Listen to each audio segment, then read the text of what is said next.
கர்த்தருடைய பரிசுத்த நாமத்துக்கு மகிமை உண்டாவதாக. வார்த்தையோட தினம் என்ற நிகழ்ச்சிக்கு உங்களை வரவேற்கிறேன். இந்த காலை வேளையில் கர்த்தருடைய வார்த்தையை நாம் தியானிப்போம்.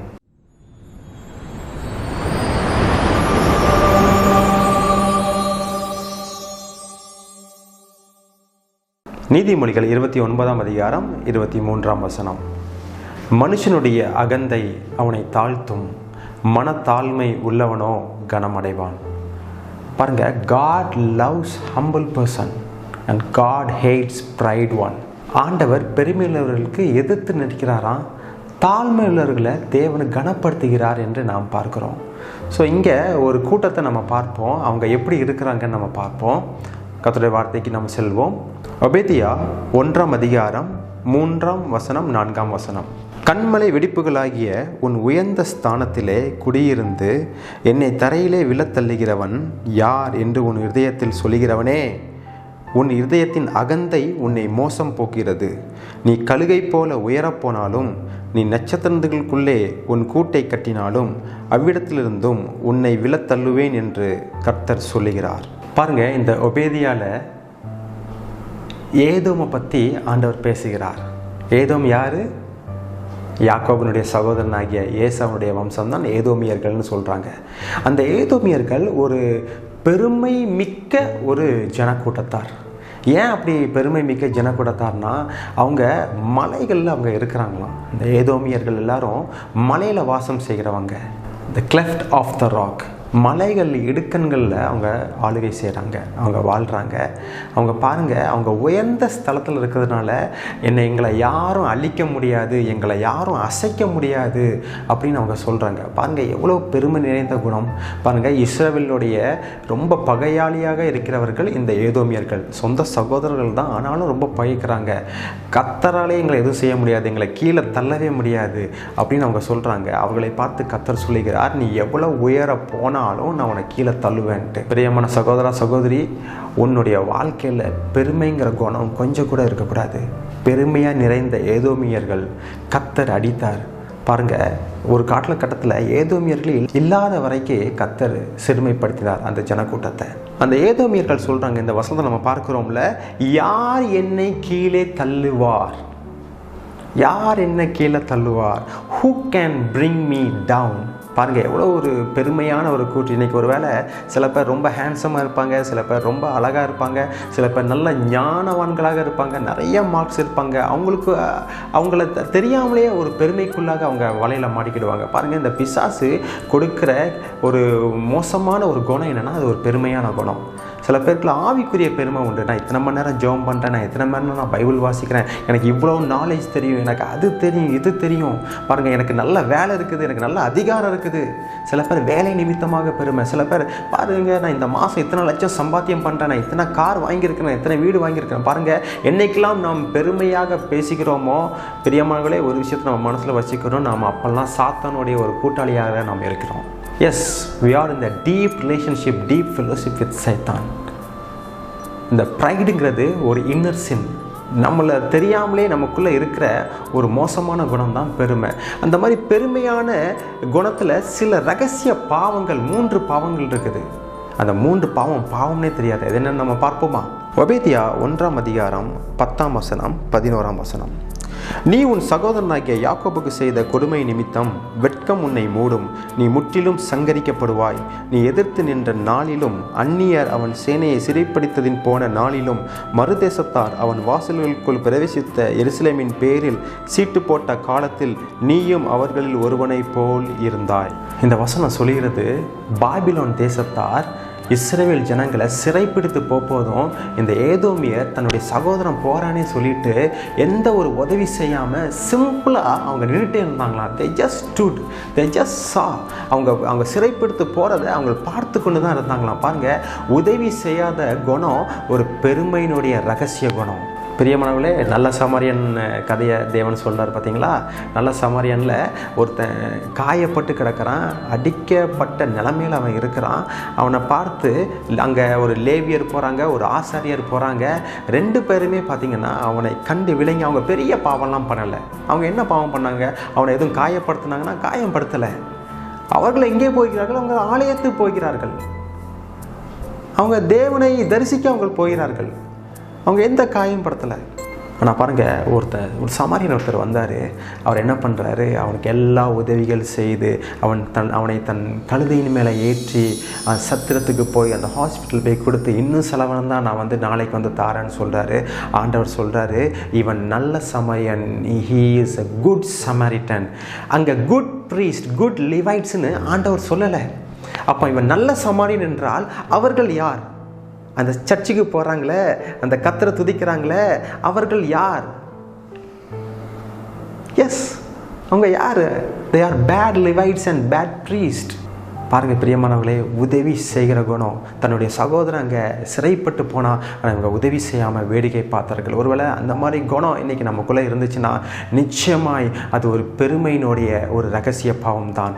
அந்த பாவம் ஏதோமியர்களைப் போல, அந்த ப்ரீஸ்ட், அந்த பேட் ப்ரீஸ்ட் போல், அந்த பேட் லிவைட்ஸ் போல் நாம் இல்லாதபடிக்கு ஒரு நல்ல சமாரியனாக நாம் எல்லாருக்கும் கிறிஸ்தவம் என்றாலே உதவி செய்கிறது தாங்க. கிறிஸ்தவம் என்றாலே கொடுக்கறது தான். வாங்குறதை காட்டிலும் கொடுக்கறது தான் ரொம்ப நல்லதுன்னு வசனம் சொல்லுது. பாருங்கள், இன்றைக்கி நம்ம உதவி செய்கிறவர்களாக நம்ம அடுத்தவர்களுக்கு முடிந்த அளவுக்கு நம்ம உதவி செய்கிறவர்களாக நம்ம இருப்போம். அடுத்தபடியாக அதே ஒபேதியா 1ஆம் அதிகாரம் 12ஆம் வசனம்.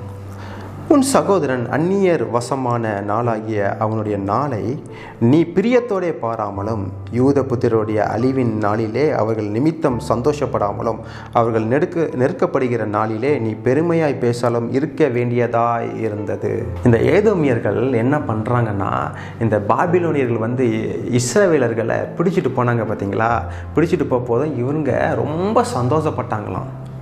they were gloated, they were rejoiced.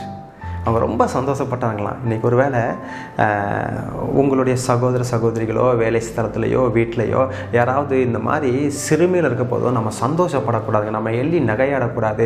இது பெருமையாக இருக்கிற ரகசிய பாவங்கள், பெருமையுள்ள குணாதிசயத்தில் இருக்கிற ஒரு ரகசிய பாவம். அடுத்தவங்க காயப்படுற சூழ்நிலை இருக்க போது, அடுத்தவங்க கஷ்டப்படுற சூழ்நிலை இருக்க போது நம்ம எள்ளி நகையாடுறது, சிரிக்கிறது. பாருங்கள், அன்றைக்கு யூதர்களுக்கு ஒரு அழிவின் நாள், ஆனால் ஏதோமியர்களுக்கு ஒரு நல்ல ஒரு ஜாய்ஃபுல்லான டேயாக இருந்தது. பாருங்கள், எவ்வளோ ஒரு மோசமான ஒரு நாள் நம்மளுடைய எதிரிகளுக்கோ யாருக்கோ வரப்போது நம்ம எப்படி இருக்கிறோன்னு கர்த்தர் பார்க்குறாருங்க. கர்த்தர் இதெல்லாம் பார்த்து கொண்டு இருக்கிறார். மக இந்த மாதிரி போய்கொண்ட நேரத்தில் நீ என்ன செய்து கொண்டிருந்தாய், நீ எள்ளி நகையாட்டினியா? அது பெருமையாக இருக்கிறவங்களுக்கெல்லாம் அந்த ஒரு குணம் வரும். நீதிமொழிகள் 24ஆம் அதிகாரம் 17-18. உன் சத்துரு விழும்போது சந்தோஷப்படாதே, அவன் இடரும்போது உன் இருதயம் களி கூறாதிருப்பதாக. கர்த்தர் அதை காண்பார், அது அவர் பார்வைக்கு பொல்லாப்பாய் இருக்கும். அப்பொழுது அவனிடத்திலிருந்து அவர் தமது கோபத்தை நீக்கிவிடுவார். See, don't be happy in your enemy fall. உங்களுடைய எதிரியாக இருக்கட்டும், உங்களுடைய ஃப்ரெண்ட்ஸாக இருக்கட்டும், அவங்க கீழே உள்ள போதும் நம்ம சந்தோஷப்படக்கூடாதுன்னு வேதம் ரொம்ப தெளிவாக சொல்லுது. நீ சந்தோஷப்படாத, அது உன் சத்துருவாகவே இருக்கட்டும், உன்னை துன்பப்படுத்தினவர்களாகவே இருக்கட்டும், இது கர்த்தர் தான் செஞ்சான்னு சொல்லி நீ சந்தோஷப்படாத. நீ அப்படி சந்தோஷப்பட்டன்னா அவனுடைய எல்லா சிறையிருப்பையும் நான் மாற்றிடுவேன் அப்படின்னு கர்த்தர் சொல்கிறார். பாருங்கள், இன்றைக்கி அதே மாதிரி சூழ்நிலையில் ஒரு தேவ மனுஷன் கடந்து போகிறார். நம்ம சாமுவேலில் நம்ம பார்க்குறோம், தாவீது ராஜா தன்னுடைய மகனாகிய அப்சலோனுக்கு பயந்து தன்னுடைய ராஜ்யபாரத்தெலாம் விட்டுட்டு முகத்தை மூடிட்டு தன்னுடைய சேனைகளோடு காட்டுக்கு அவர் போகிறாரு, வனாந்திரத்துக்கு அவர் போகிறாரு. முகத்தை மூடி அழுதுக்கே பலன் இல்லை போயிட்டு இருக்க போதும் சவுலின் வம்சத்தனாகிய ஷீமேயி அப்படின்னு சொல்லிட்டு ஒருத்தன் வாரான். அந்த ஷீமேயி என்ன பண்ணுறான் பாருங்கள், அந்த மணல்லாம் எடுத்து தாவீது மேலே போட்டு, இரத்த பிரியனே, பேலியாளின் மனுஷனே, கெட்ட வார்த்தை போட்டு திட்டி, நீ சவுலுக்கு இப்படி பண்ணல, அதனால தான் கர்த்தரே உனக்கு இப்படி பண்ணுறாரு அப்படின்னு சொல்கிறாரு. என்ன ஒரு கொடுமை! கர்த்தர் நாமத்தை கொண்டு தான் வருவாங்கங்க. இந்த ஷீமேயி கர்த்தர் நாமத்தை கொண்டு தான் வருவார், கர்த்தரே உனக்கு வருவார். நீங்கள் வாசித்து பாருங்கள், 2 சாமுவேல் 16ஆம் அதிகாரம் 5-8. கர்த்தரே உனக்கு செய்கிறாரு. நீ சவுல் குடும்பத்துக்கு செஞ்சிய, கர்த்தரே உனக்கு செஞ்சாரு. சவுல் குடும்பத்தை அடித்தது கர்த்தர், தாவீது கிடையாது. இந்த அறிவு, இந்த ஞானம் ஷீமேயிக்கு இல்லை. ஆனால் ஷீமேயி எல்லா பப்ளிக்கில் ராஜாவை நோக்கி அந்த மணல் எடுத்து அவர் வீசுகிறாரு. நிறைய கிராமத்திலாம் பார்த்தீங்கன்னா இந்த சாபம் விட போது இந்த மணல் எடுத்து மேலே வீசுவாங்க. ஆனால் பாருங்கள், தாவீது அங்கே தாழ்மையாய் அவர் போனார். தாழ்மையாக இப்போ போதும் கர்த்தர் ஒரு நாள் ஷீமேயை அடித்தார். பாருங்கள், ஆண்டவர் மாதிரி ஒரு பாலிடிக்ஸ் இந்த உலகத்தில் யாரும் பண்ண முடியாதுங்க. ஸோ பெருமையாக இருக்கக்கூடாது. பெருமையாக இருந்தால் தேவன் நிச்சயமாக அடிப்பார். நீங்கள் தாழ்மையாக இருந்து பாருங்கள். நம்ம தாழ்மையாக இருந்தோம்னா நிச்சயமாக ஆண்டவர் கனப்படுத்துவார். ஒபேதியா 1:14 அவர்களில் தப்பினவர்களை சங்கரிக்கும்படி வழி சந்துகளிலே நிற்காமலும் இக்கட்டு நாளில் அவர்களில் மீதியானவர்களை காட்டி கொடுக்காமலும் இருக்க வேண்டியதாய் இருந்தது. பாருங்கள், இந்த ஏதோமியர்கள் 3வது பாவம் என்ன செய்கிறாங்கன்னு பாருங்கள். முதலாவது பாவம், அவங்களுடைய சகோதரர்களாகிய இஸ்ரவேலர்கள் அடிமைத்தனம் பண்ண போது சும்மா இருந்தாங்க, உதவி செய்யலை. 2வது பாவம், எள்ளி நகையாக இருந்தாங்க, ரொம்ப சந்தோஷமாக இருந்தாங்க. 3வது பாவம் என்னன்னா, அந்த பாபிலோன் தேசத்துக்கு உதவி பண்ணாங்களாம், இன்னும் இவங்களை அடிங்க. அதே மாதிரி இஸ்ரவேல் ஜனங்களை அவர்கள் இன்னும் துன்பப்படுத்தினார்களாம், இன்னும் அவங்கள அடித்தாங்க, அவங்கள அழித்தாங்களாம். அது சங்கீதத்தில் ரொம்ப அழகாக போட்டிருக்கு, நம்ம பார்ப்போம்.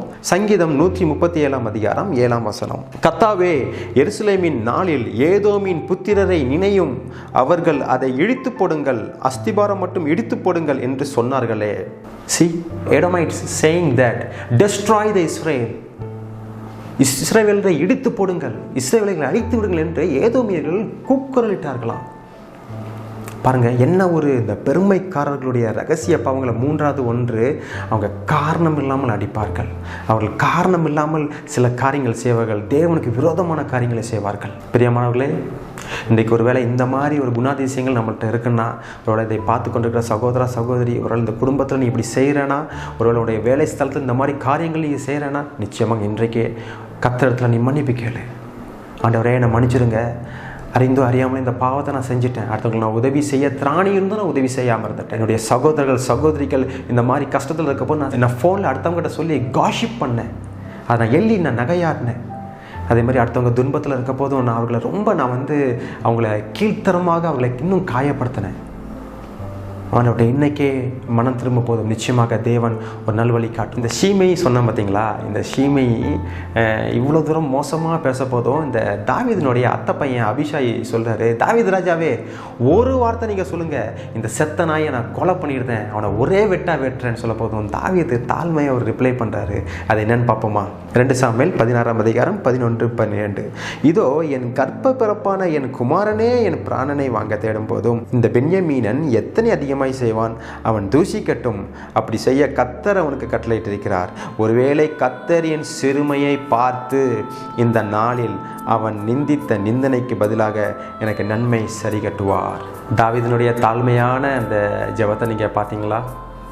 என் பையனே அப்படி செஞ்சிட்டான்ப்பா, என் குடும்பமே அப்படி செஞ்சிருச்சு, இவன் யார், இவன் செய்யட்டும், பரவாயில்ல, தேவன் அவனை அனுமதிச்சிருக்கிறார், அதனால தான் அவன் என்னை இப்படி பேசுகிறான், நான் இவனுக்கு எந்த பொல்லாப்பும் செய்யலை, ஆனால் அவன் இப்படி பேசுகிறான், பரவாயில்ல, ஆண்டவர் இந்த சிறுமையை பார்த்து எனக்கு நிச்சயமாய் என் நிந்தனைக்கு பதில் செய்வார் அப்படின்னு சொன்ன உடனே ஆண்டவர் பாருங்கள், கொஞ்ச நாட்களில் அப்சலோன் இறந்து போகிறாரு. பழையபடி அந்த ராஜ்யபாரம் தாவீதுக்கு வருது. அப்போ சீமை தாவீது ராஜா காலில் விழுறாரு, என்னை மன்னிச்சிரு, நான் தெரியாமல் பேசிட்டேன், நான் பைத்தியக்காரத்தனமாக பேசிட்டேன், தயவுசெய்து என்னை மன்னிச்சுன்னு சொல்ல போதும் தாவீது பாருங்கள், ஹீ ஸ்பேர்ட் ஹிஸ் லைஃப்.